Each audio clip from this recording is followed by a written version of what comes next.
안녕하십니까. 오늘은 인도불교의 사상과 역사 이제 15번째 강의 시간입니다. 지난 시간까지 여러 시간에 걸쳐서 삼계설, 우주의 공간적 구조, 그리고 생명체가 태어나는 현장이 도대체 어떤 곳이 있는지에 대해서 이제 얘기를 드렸습니다. 그리고 바로 지난 시간에는 그런 삼계가 시간적으로 어떤 과정을 거쳐서 생성됐다 파괴되는지에 대해서 얘기를 드렸습니다.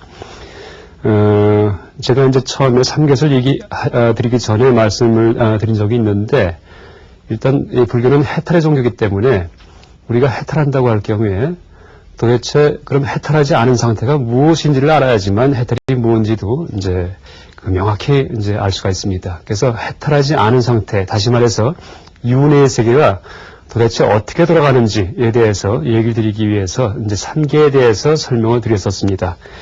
근데 오늘부터는 윤회의 세계 중에 이런 물질적인 세계, 그러니까 혹은 어떤 장소로서의 세계 말고, 오늘부터는 생명체는 도대체 어떤 이치에 의해서 윤회하는지, 그러니까 태어났다 죽었다는 이제 그런 과정이 어떤 원리에 의해서 이제 이루어지는지에 대해서 얘기를 드리겠습니다.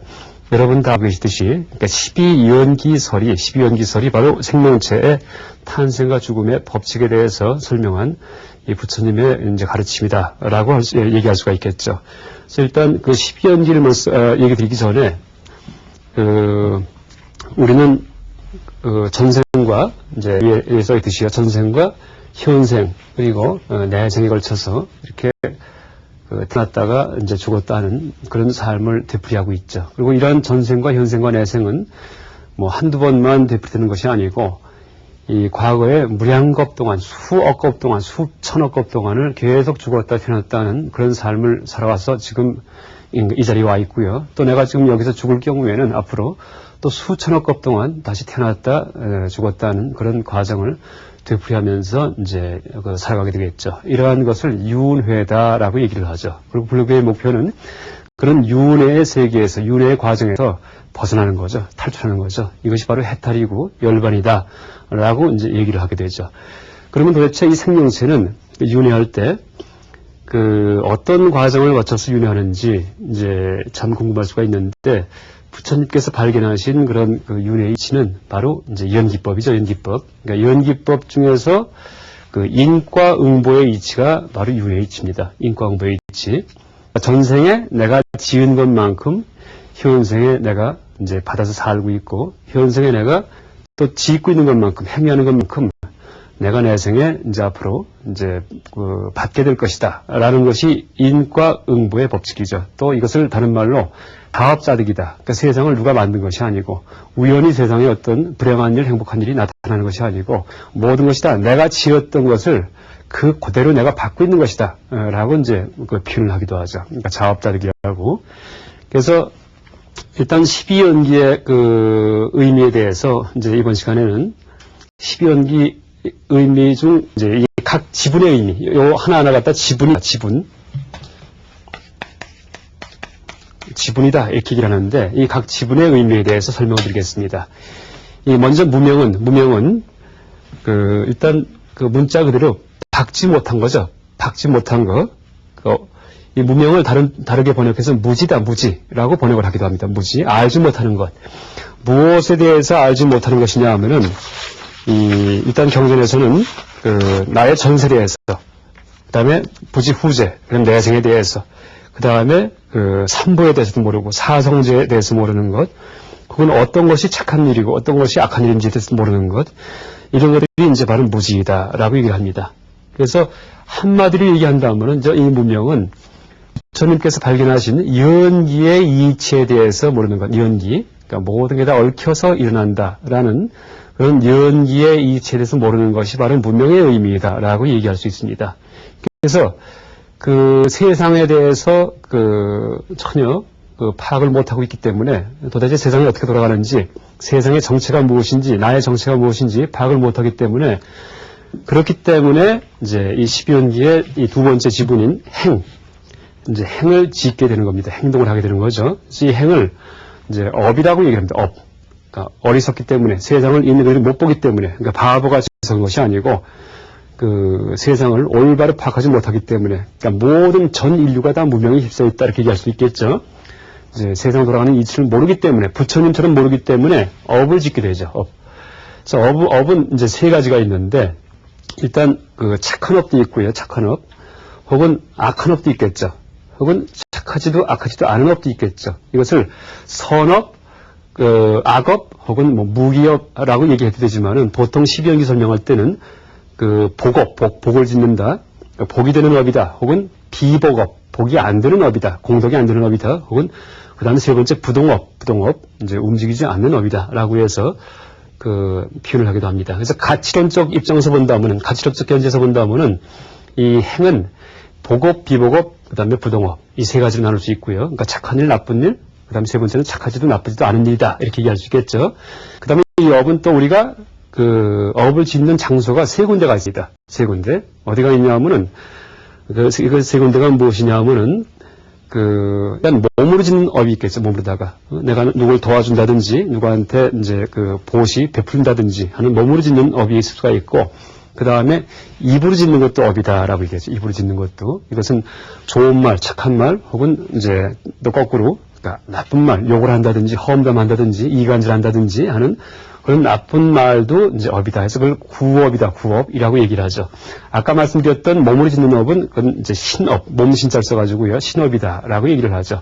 그래서 이 행은 구업도 있고 신업도 있고 또 하나는 뭐가 있냐면은 의업이라는 것이 있습니다. 의업. 그러니까 우리가 생각 속에서 어떤 나쁜 마음을 품었을 경우에 혹은 좋은 마음을 품었을 경우에 그것도 다 업이 된다라고 얘기를 하죠. 그러니까 눈에 보이는 행동만이 업이 아니고 마음 속에서 일어나는 행동도 업이다라고 얘기하죠. 그래서 이 업은 행은 이 장소의 견지에서는 장소 어디에서 일어나느냐 하는 경지에서는 신업, 구업, 그다음에 의업, 신구의 삼업이다. 그러니까 몸, 입, 그다음에 마음 이 삼업 세 가지 업을 짓는다라고 얘기하기도 하고 그 가치론적 이제 측면에서는 복업, 착한 일, 비복업, 복이 아닌 거죠.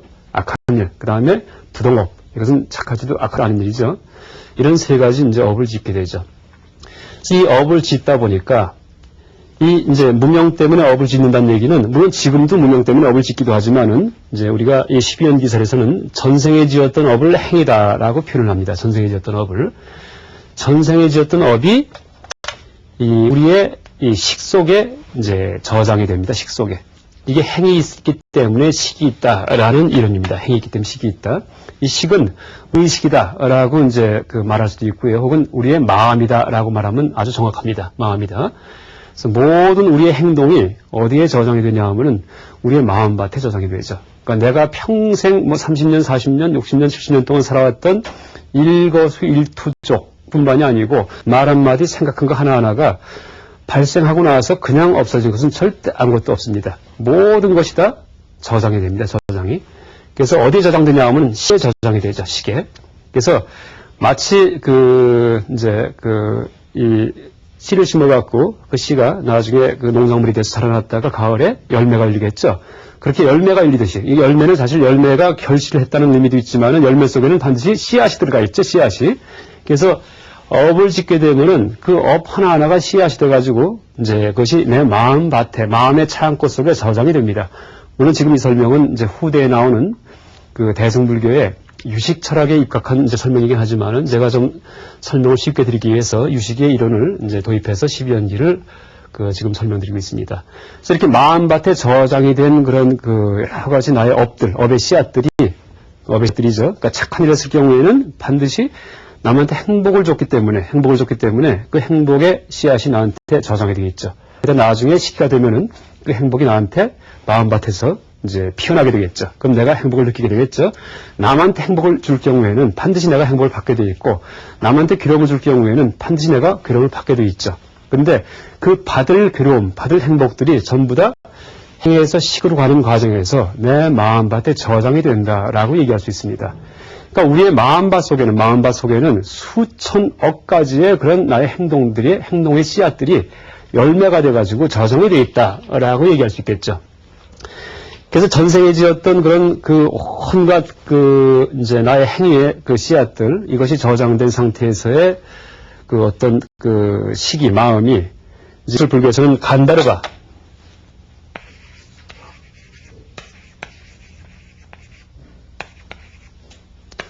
건달바 혹은 건달바라고 얘기를 하는데, 혹은 그냥 식이라고 얘기를 했던 식. 건달바가 혹은 이제 이런 건달바를 갖다 중음신, 보통 49제 할 때, 우리가 누구 돌아가신 다음에 49제 할 때, 왜 그 의미가 뭡니까? 그 돌아가신 다음에 금방 태어나는 것이 아니고 49일 동안 중음신 혹은 식으로서 혹은 건달바로서 우리가 말하는 귀신같이 그렇게 머물고 있다가 49일 이내에는 반드시 그 사람의 경우에 모태의 자궁 속에 달라붙죠. 들어가죠. 그러니까 수정란에 달라붙어 갖고 다시 그게 싹이 터가지고 이제 자궁 속에 자라나게 되는데, 이것이 이제 건달바입니다. 그러니까 전생의 모든 행위, 내가 행했던 그 업의 씨앗을 창고에 저장하고 있는 그런 건달바가 그 드디어 이제 식으로서 그 모태의 자궁 속에 이제 그 드디어 착상을 하게 되겠죠. 그때 세 가지가 있어야지만 식이 착상이 될 수 있다라고 부처님께서 얘기하십니다. 하나가 이제 아버지의 정, 두 번째가 어머니의 혈, 그러니까 정은 정자고 혈은 난자가 되겠죠. 그 다음에 간다르바가 반드시 있어야 됩니다. 건달바가.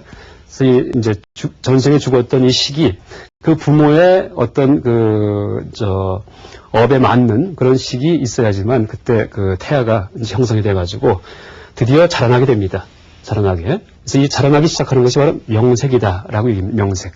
명색은, 명자는 정신을 의미하고 색은 그 육체를 의미합니다. 정신, 육체, 복합체죠. 그러니까 아직 수정란의 단계에서는 아직은 DNA 덩어리기만 하고 거기에 그냥 간다르바가 달라붙은 이제 드디어 이제 커나가기 위해서 그런 상태인데, 이놈이 자꾸 자라나게 되겠죠. 자라나게 되겠죠.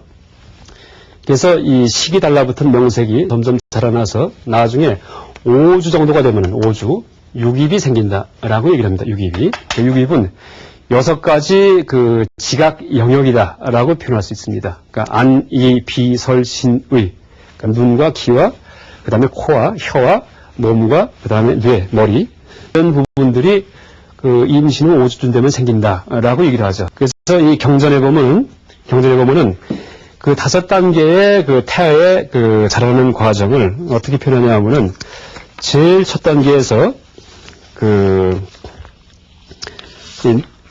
명색이, 그러니까 임신해갖고, 그러니까 임신했다는 얘기는 전생에 죽었던 간다르바가 이 수정란에 달라붙었다는 얘기인데, 그러고 나서 첫 1주 동안을 갈라람, 한자로 갈라람이고 범어로 깔라라, 이렇게 얘기합니다. 깔라라. 그 다음에 두 번째 7일간을 갖다가 아르부다, 범어는. 그 다음에 세 번째가 폐시, 범어는 폐신, 이렇게 얘기를 합니다.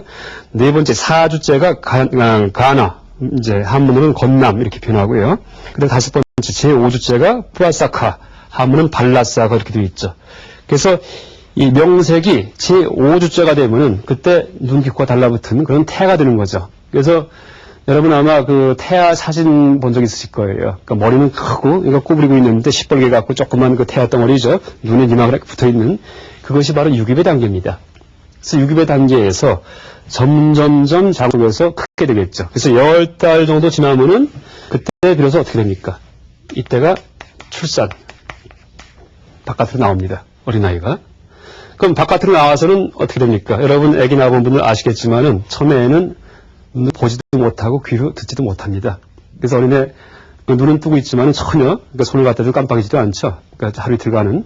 그 다음에 귀도 옆에서 아무리 큰 박수를 내도 놀라지도 않죠.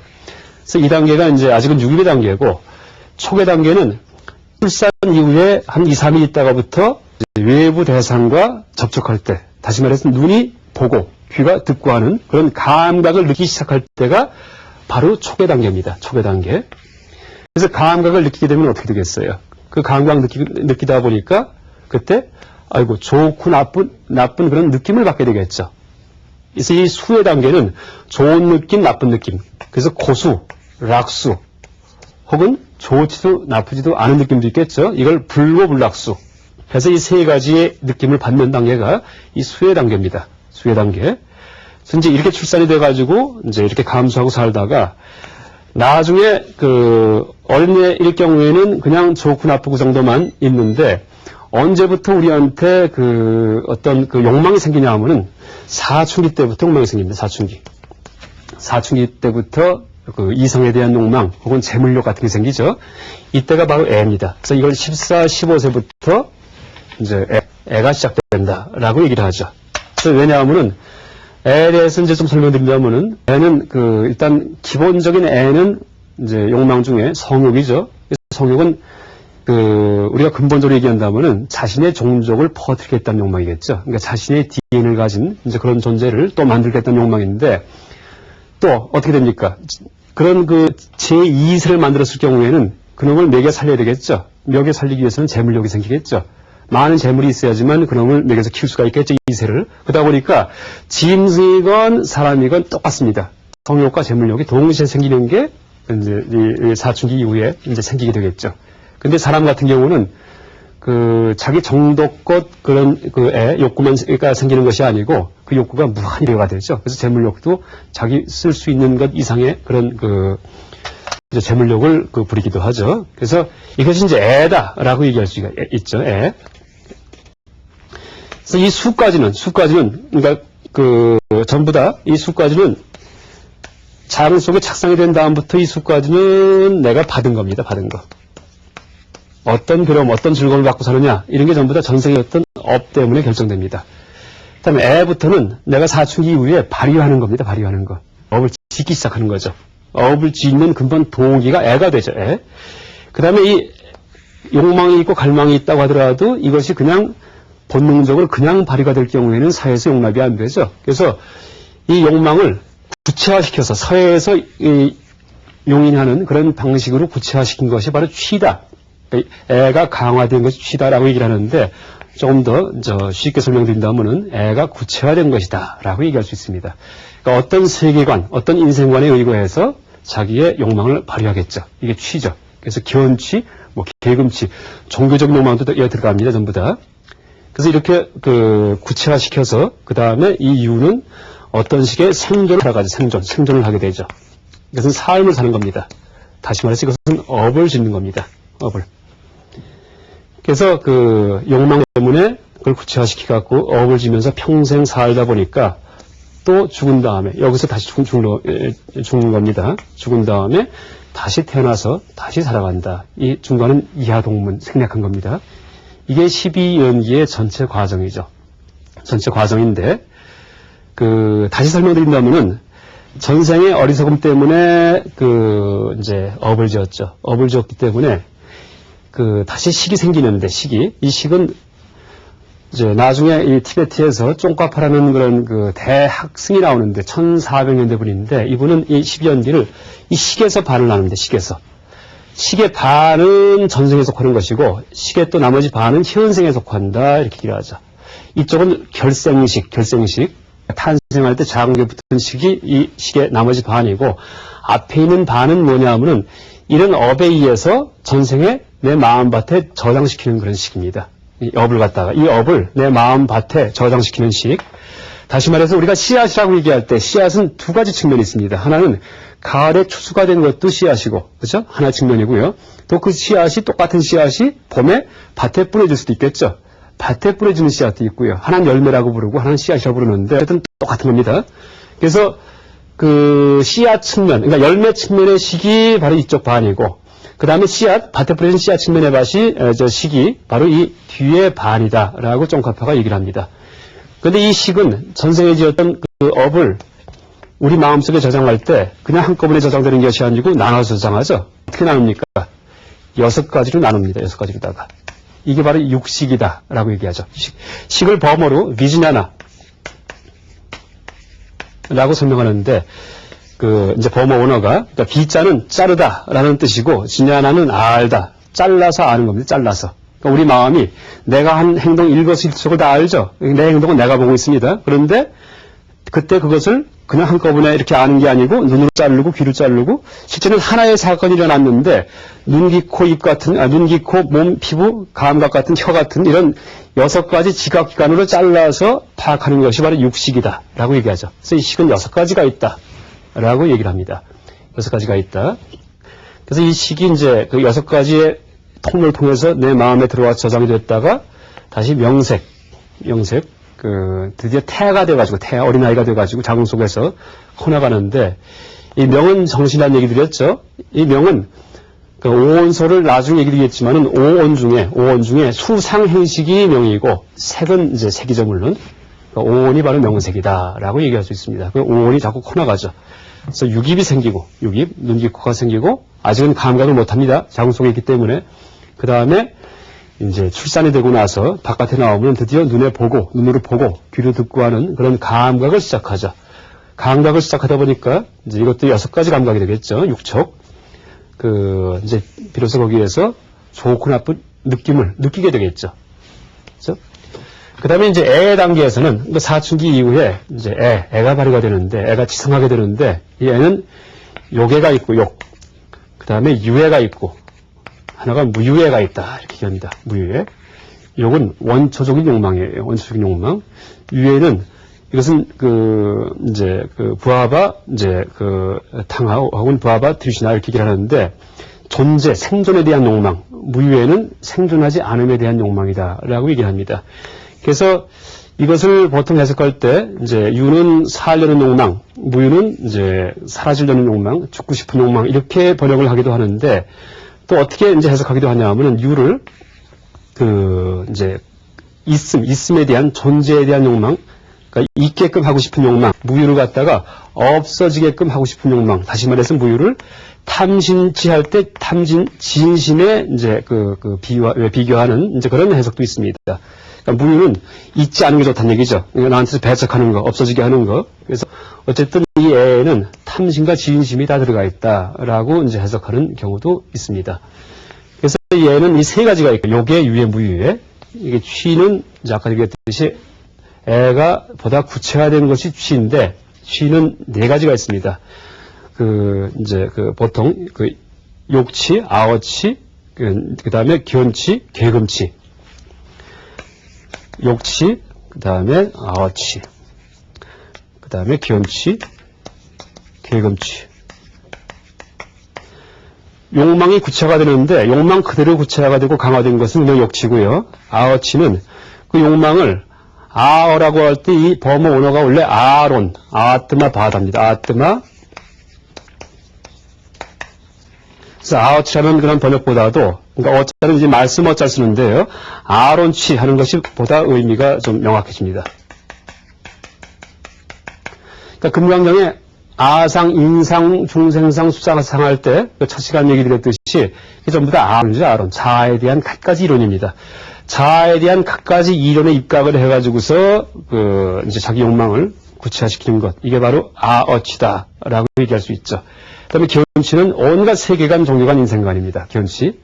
그러니까 욕망을 그냥 발휘하는 게 아니고 자기 인생관, 종교관, 세계관에 입각해서 발휘하는 거죠. 그 다음에 계금치는 이제 어떤 종교에서 권하는 그런 계율 같은 거, 어떤 제사 방식 같은 거, 이게 전부 다 계금치입니다. 그래서 예를 들어 갖고 내가 욕망이 있는데 원초적인 욕망 말고 유해, 존재하고 싶은 욕망 중에 하늘나라에 태어나고 싶은 그런 욕망이 있습니다. 하늘나라. 죽은 다음에. 그럴 경우에는 어떤 종교에 가니까 제사 지내고, 양이든지 짐승을 죽여서 천신한테 제사 지내면은, 그러면 너는 하늘나라에 태어난다. 이제 그런 종교도 틀림없이 있었죠. 지금도 인도에도 있고 세계각기 있었습니다. 그런 것이 계금치입니다. 계금치. 이런 계율, 많은 것, 어떤 식의 종교적 방식의 제사 방식 같은 거를 택해서 자기 욕망을 또 하늘나라에 태어나고 싶은 그런 욕망을 구체화시킨 것. 이게 계금치죠. 근데 불교에서는 이제 이게 다 사견이다. 라고 얘기를 하죠. 그러니까 양이나 이런 걸 짐승을 죽여서 신한테 제사 지내면은 나중에 내 생에 좋은 데 태어날 줄 아는데 불교에서는 너는 살생업을 졌기 때문에 지옥 간다. 라고 얘기를 하죠. 그래서 이걸 다 사견이다. 삿된 세계관이다. 삿된 종교관이다. 라고 얘기를 하죠. 그 다음에 이제 유가 있는데, 유는 생존, 사는 건데, 그러니까 이런 인생관 세계관 입각해서 이제 사는 건데, 어떻게 살냐 하면은, 욕계의 삶도 살 수도 있고, 색계의 삶을 살 수도 있고, 무색계의 삶을 살 수도 있겠죠. 그래서 이 유는 욕유, 색유, 무색유 3가지가 있습니다. 그래서 보통 이성에 대한 욕망을 버리지 못하고 사는 사람은 다 욕유로서의 삶을 사는 거고요. 이성에 대한 관심은 없어요. 그 다음에 굉장히 도덕적이면서 명상을 시작한 사람들은 색계의 삶을 사는 거고요. 나중에 색계에 태어나는 그런 삶을 사는 거죠. 그 다음에 아예 몸뚱이에 대한 욕망도 없고 이성에 대한 욕망도 없어요. 오직 정신적인 삼매경만 추구하는 사람들, 이런 분들은 무색계의 그 삶을 사는 거죠. 어쨌든 욕계건 색계건 무색계건 세 가지 생존을 살 경우에는 반드시 또 태어난다는 얘기예요. 이게 다 삼계죠. 삼계 내세계이기 때문에. 그래서 다시 이제 내생에 태어나갖고 늙어 죽게 된다라고 얘기를 하죠. 이게 12연기죠. 근데 비단 이것은 제가 인간을 중심으로 설명을 했지만 인간만이 아니고 모든 생명체가 짐승이건 천신이건 이런 과정에 거쳐서 태어났다 죽었다 하는 그런 윤회를 되풀이한다라고 얘기하는 것이 12연계에 대한 이제 개략적인 설명입니다. 다음 시간에도 이어서 이제 12연계에 대해서 조금 더 구체적으로 설명드리겠습니다. 오늘 강의 이상 마치겠습니다. 감사합니다.